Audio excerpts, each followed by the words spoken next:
Hello, High Rock. I'm so glad to be back with you again. I just returned from a 40-day hike along the Appalachian Trail. I started by hopping the train down to Harper's Ferry, West Virginia, and then walked home. All in all, about 500 miles. It reminds me of a scene in one of the Tarzan books that I used to read as a child.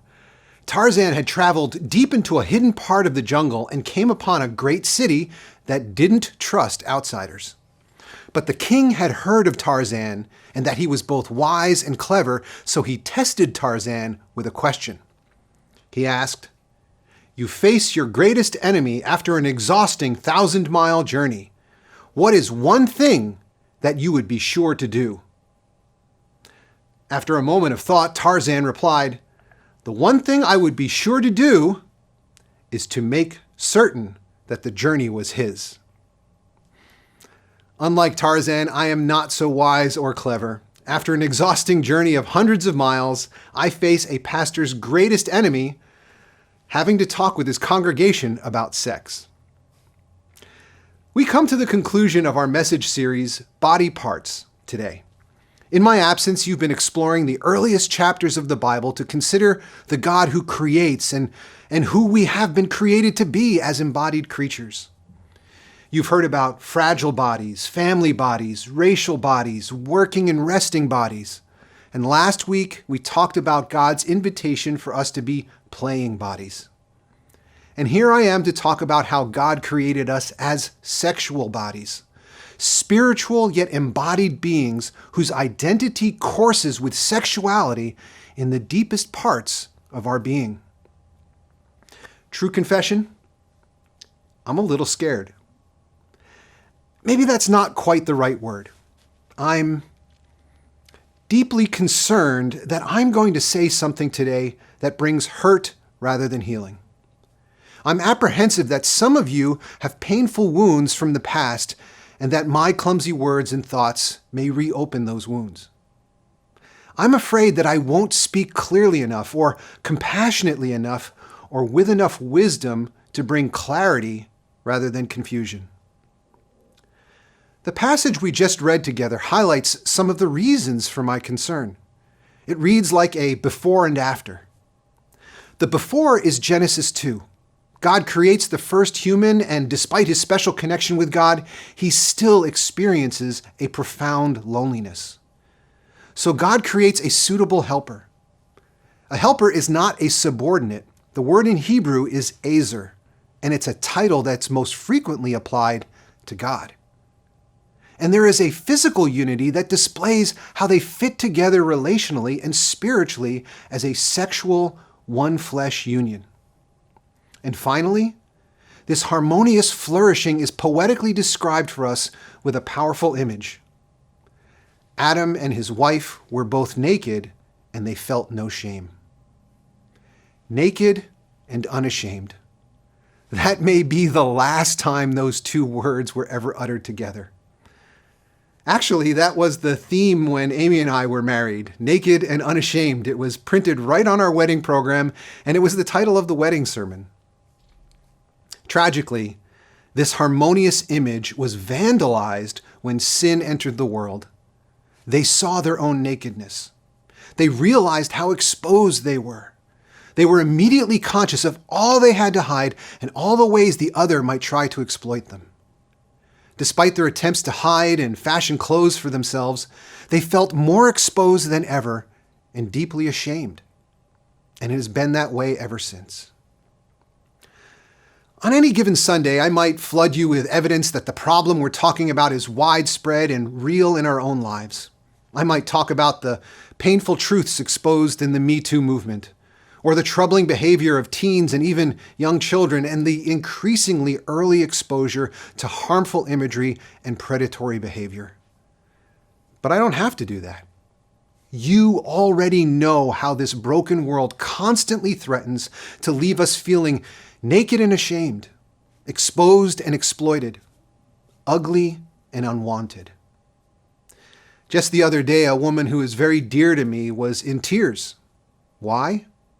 Because while she was at work, 3 teenagers decided to leer at her as they recorded her on their cell phones. She felt so powerless, and angry and exposed. We are embodied creatures, and our sexuality runs through the deepest parts of who we are. My wife is a big fan of the crime show Law & Order SVU. I've heard the intro so many times that I've almost memorized it. In the criminal justice system, sexually based offenses are considered especially heinous. In New York City, the dedicated detectives who investigate these vicious felonies are members of an elite squad known as the Special Victims Unit. These are their stories. Especially heinous. But why? These feelings run deep into the deepest parts of who we are. Many of us have experienced the pain of being exploited and exposed, even if it's just by some teenagers recording video on a cell phone. But if we're honest, many of us have also been the exploiters. We've used or abused other people for our own gratification, perhaps unknowingly or without regard for whom it might hurt or shame. Many of us have been either or both at various times. You may have a lot of questions about healthy sexuality, which I'm going to address from another pair of passages from Genesis. Now, I said address, not answer. I have a lot of questions too. The only answers I'm going to suggest today are one thing for us to admit about ourselves and one thing for us to know about God when it comes to our sexuality. But before we do that, we want to give you the opportunity to engage with some questions. Given the sensitive nature of this topic, many of us will want to just silently engage with God. But if you're open to it, feel free to engage with those around you or in the online chat.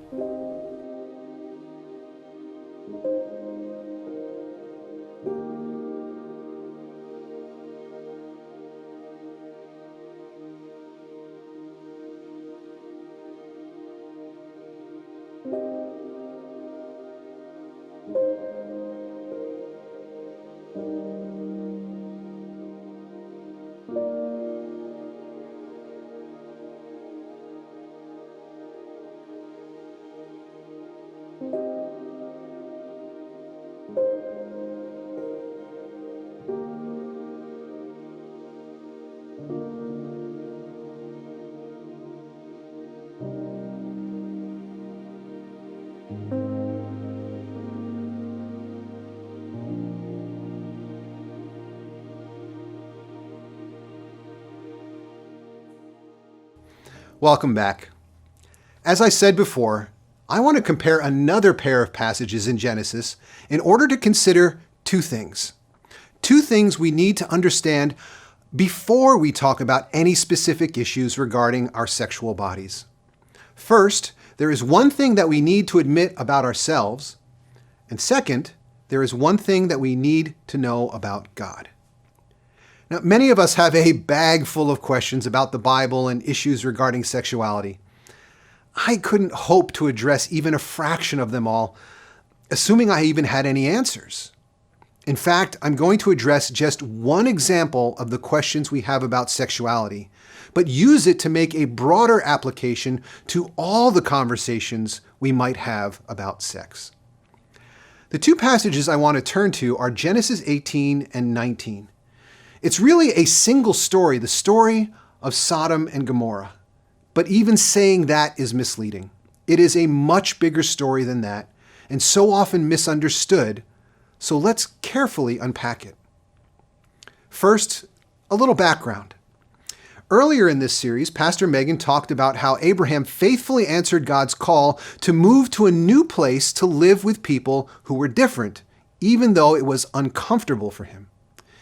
While Abraham was living a nomadic life up in the hills, his nephew Lot had settled into the urban life down in the valley, in the city of Sodom, one of the largest cities in the area. One day, 3 men, strangers, came to visit Abraham. It's a mysterious scene with a lot of unanswered questions. We're told that it was the Lord who appeared to Abraham, but in the next verse we're told that Abraham saw 3 men. Were they angels in disguise? Was God among them? Perhaps a manifestation of God the Son almost 2,000 years before being born as Jesus? our questions are left unanswered, though it is clear that there is something special about these visitors. Abraham begs the visitors to stay and to allow him to show them some hospitality. Actually, that's an understatement. He has his wife bake fresh bread with 30 to 40 pounds of their finest flour. He then takes one of his finest calves and has his servant prepare it for what can only be a huge feast for dozens on the level of a wedding feast. And then Abraham personally waits upon them as he also offers milk and yogurt. It's an incredible act of generous hospitality. Before these heavenly guests depart, they decide to share some information with Abraham. Then the Lord said, "The outcry against Sodom and Gomorrah is so great and their sin so grievous that I will go down and see if what they have done is as bad as the outcry that has reached me.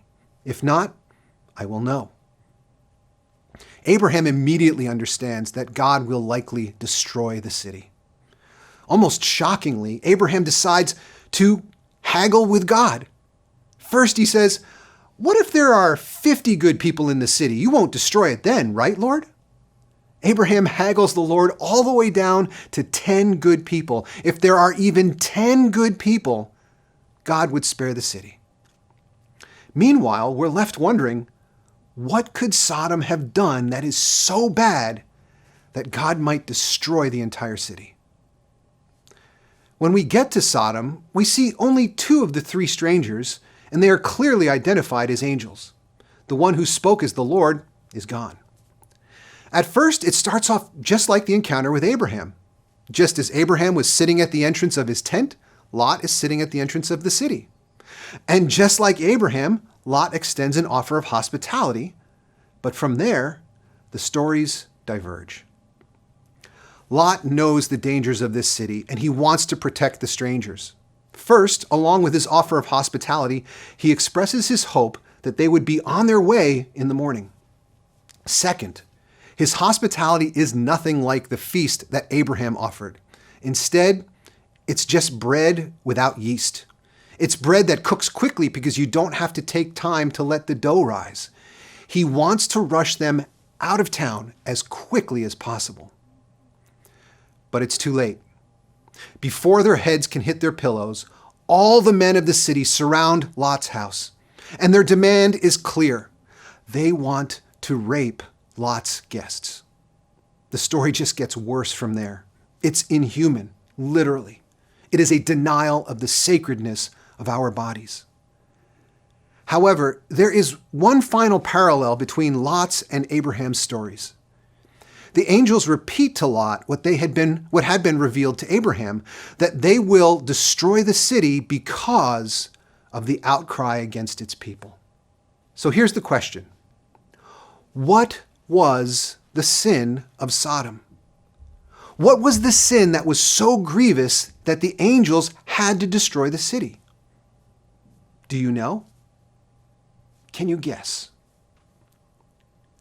Well, for many centuries, people knew the answer, or at least they thought they knew. Whether it was people in the pews or pastors in the pulpits, people were so sure that the sin of Sodom was male same-sex relations that sodomy became an English word. But with same-sex rape, shouldn't the emphasis be on the rape and not on the fact that it's same-sex? Today, few scholars hold on to the interpretation that Sodom's crime was about same-sex relations, and I don't either. You know, sometimes the Bible is intentionally unclear in order to keep us thinking. Like in this story, is that third stranger a special angel or the angel of the Lord, or is he literally God the Son? We can have fun wondering, but in the end, it's just not clear. But sometimes the Bible actually interprets itself. Sometimes the Bible spells out exactly what it means. And whenever the Bible says what the Bible means, that's what I'm inclined to believe. And thankfully for us, the Bible actually tells us what the sin of Sodom was. The prophet Ezekiel spells it out. Now this was the sin of your sister Sodom. She and her daughters were arrogant, overfed, and unconcerned. They did not help the poor and needy. There it is, clear as day. They had no sense of charity and hospitality. They chose to exploit others rather than bless them. And it's not just Ezekiel. The prophet Isaiah, speaking to Israel, compares Israel directly to Sodom and Gomorrah. And how might they stop being like Sodom? The answer is clear.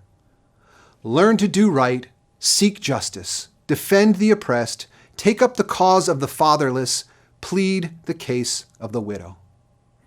The prophets Ezekiel and Isaiah are on the same page. But it seems like we're missing something if those answers are going to make sense. So imagine for a minute that you are an ancient nomad. As a constant traveler, you have to rely on the kindness of strangers. Hospitality is not just a call to be nice to one another, it's actually necessary for your survival. And it becomes your culture's central virtue and the foundation of your ethics and law. When I was hiking the Appalachian Trail, every now and then we'd experience some trail magic. There are these people, called trail angels, who would greet you along the trail and serve you drinks and foods as a free gift. At one trailhead, I was invited to sit at a table while they made us eggs and pancakes for breakfast. Then they started making burgers and hot dogs and let us pack up sandwiches for lunch. They even had greeting cards on the table that we could fill out and they would mail for us. When you're hot, hungry, thirsty, and tired, that kind of hospitality feels like a slice of heaven. There's a reason that exhausted hikers use words like angels and magic.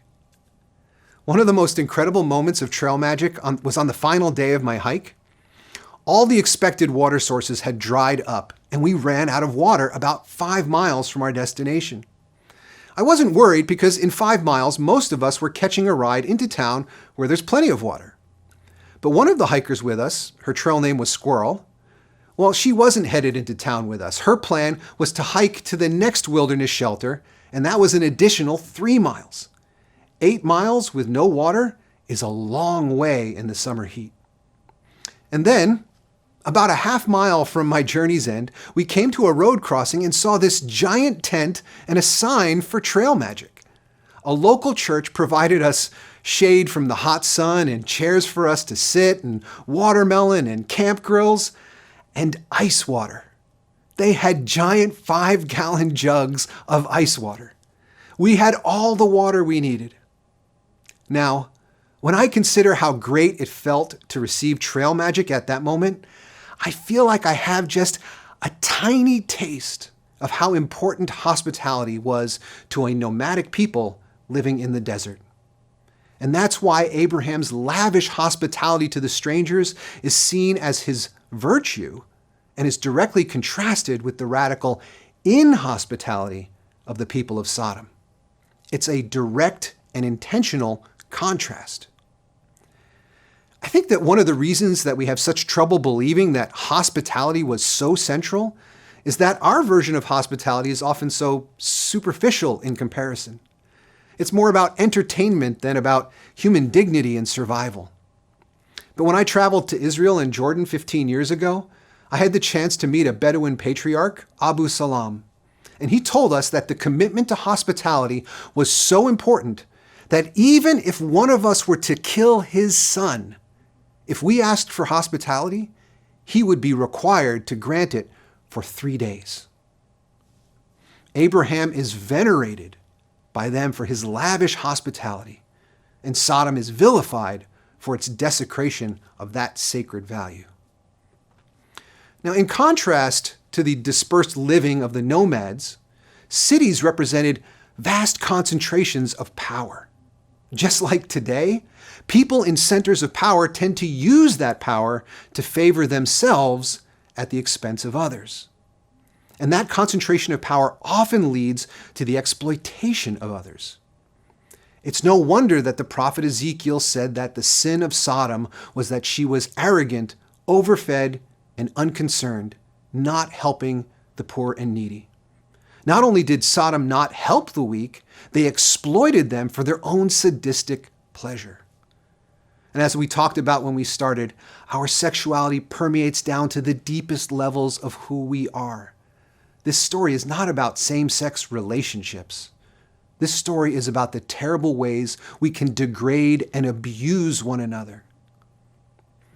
I said earlier that we had two things to learn from this story and how wrongly we have understood the sin of Sodom. And this is the first, that on matters of sexuality, we need to humbly consider that we may be wrong. Hospitality and humility are two of High Rock's 5 values, central values as a community. Now, this and other issues of sexuality touch on our deepest vulnerabilities, sensitivities, emotions, and anxieties. For centuries, people were so confident that they knew what the sin of Sodom was, and that sodomy was not only an English word, it became a legal word used in criminal statutes. And I want to be clear here. I'm not saying what the Bible does say about same-sex relationships. I'm just saying that the story of Sodom really doesn't have anything to do with it. There are other passages to consider, but this is not one of them. I believe in the Bible enough that when the Bible interprets the Bible, as Ezekiel does, then I want to believe the Bible. The sin of Sodom was radical inhospitality and exploitation. In the first moments of their awareness of sin, Adam and Eve reacted with shame and fear of their own exposure. Sin opened them up to exploitation in so many dimensions, but they felt it first in their sexual vulnerability. The sin of Sodom is sexual only in that they were so viciously unconcerned with the dignity of others that they would exploit even the most vulnerable for their own pleasure. I constantly taught my own children that the worst sin, the worst thing they can do is to be cruel. This act of taking pleasure in hurting and degrading someone else. That was the sin of Sodom. And I struggle to see how that has anything to do with same-sex sexuality. And I say that as someone who holds a pretty traditional interpretation of the Bible when it comes to sexual morality. So again, that's the first lesson I hope that we learn, that we need to exercise deep humility in discussions about sexuality, and not only with this issue, but with all issues that touch on our sexuality. It's not my intention to single out this one issue. Rather, I want to use it as a clear example of our need to examine ourselves and to engage one another with gracious humility in all such conversations. This is the conversation we need to have before we can have a conversation. We need a commitment to humility because of the deep vulnerabilities that we share as embodied people who are made in the image of God, and also because Genesis 19 is an example of how we can be both incredibly confident and yet misguided by our own intuitions and assumptions. And again, to be clear, I believe this is a lesson for everybody. Those of you who take a more progressive stance on this or other issues, are you also able to humbly consider how you may be just as vulnerable to unconsciously adopting societal assumptions?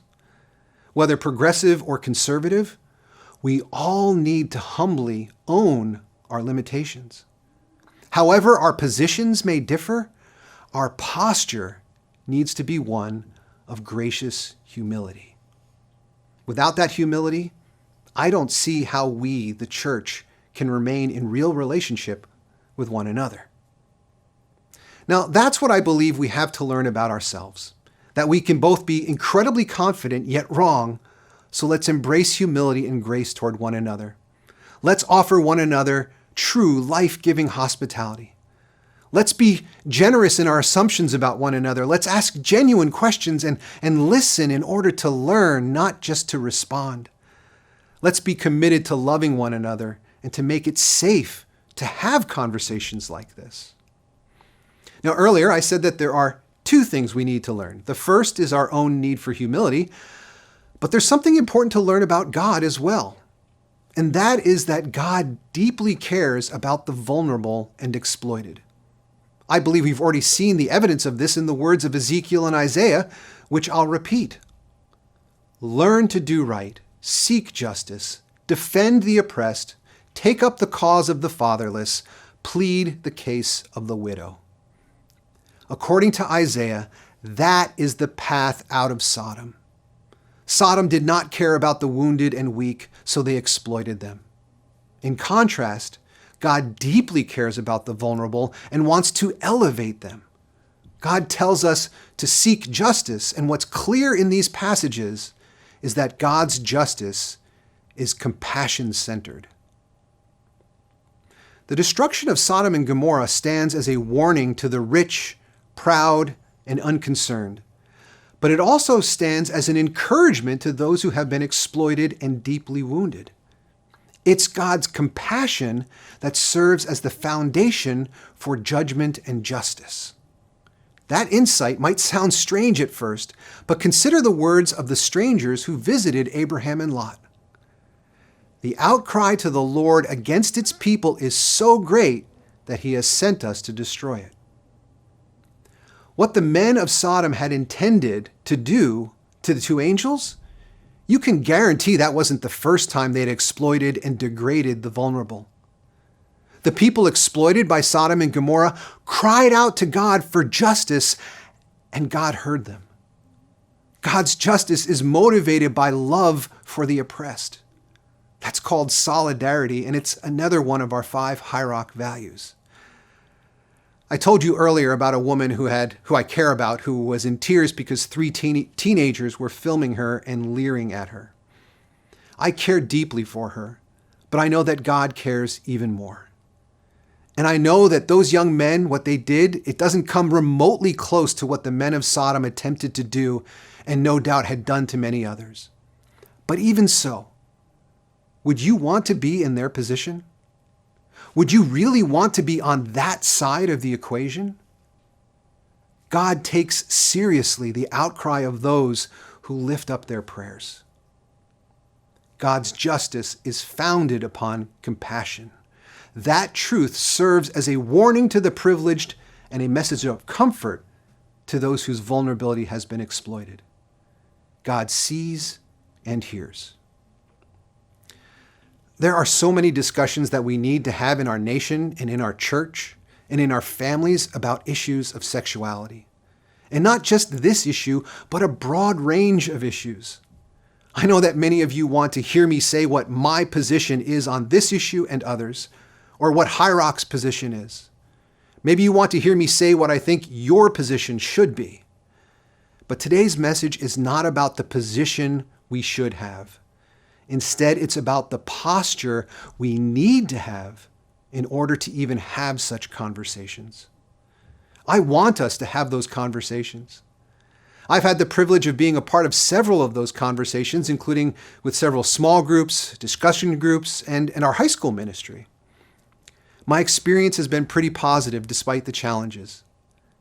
And what I shared about today has been absolutely essential in those conversations. We need to know how easily we can be wrong, how easily we can hold on to hidden assumptions and convictions and virtual certainties. That's why we need that personal humility to always speak and listen with the knowledge that God deeply cares for those who carry the wounds and shame of having been mistreated. In humility, we can have convictions, but not certainties. We have to always be ready to question our own assumptions and motives. And we must always remember that God deeply cares for those who are hurting or wounded. Some of our deepest wounds come from our tremendous vulnerabilities as sexual bodies, and God will take very seriously how we care for one another or not.